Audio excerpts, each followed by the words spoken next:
လဘာဘူးရဲ့အိမ်ခွင်းအန်ဖေးမှာဆိုရင်ပြိုင်ဘက်အသင်းတွေအနေနဲ့ဟီဟာဟာလာပြီးလုံးလို့မရအောင်ဆိုတဲ့အစင်လာတွေကအခုဆိုရင်အကုန်လုံးကျိုးပြတ်သွားခဲ့ပြီလို့ပဲပြောမှာဖြစ်ပြီးအမိုင်းဝန်စပဲလေးအစုံနဲ့နောက်ဆိုရင်တန်းစင်းစုံတွေကအသင်းငယ်တွေမှာမကြမ်းအကုန်လုံးဟီဟာလာပြီးတော့လောက်ကြတော့မယ်နဲ့တူတယ်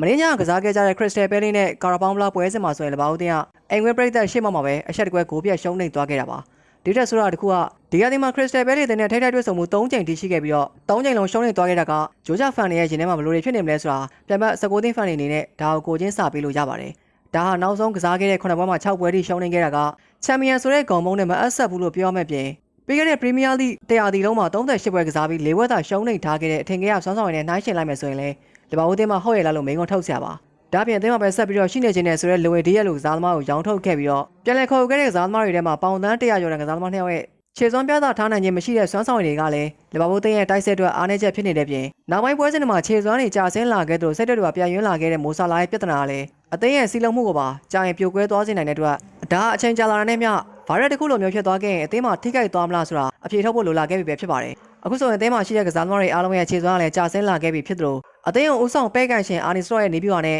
သူ့ရဲ့ကစားကွက်ကလည်းအခြားအသင်းတွေအနေနဲ့အလွယ်တကူရိုက်မိနေခဲ့ပြီဖြစ်တာကြောင့်ဒါတွေကိုအမြန်ဆုံးထိရောက်တဲ့ပြောင်းလဲမှုတွေကိုမလုပ်နိုင်ခဲ့ဘူးဆိုရင်တော့သိကြပါတယ်လဘာဦးရိတ်သက်တွေအနေနဲ့အသင်းရဲ့ပြောင်းလဲမှုတဲ့ဆိုင်နေပြအပြောင်းလဲကိုသာပထမဆုံးမြင်တွေ့သွားမှာပါ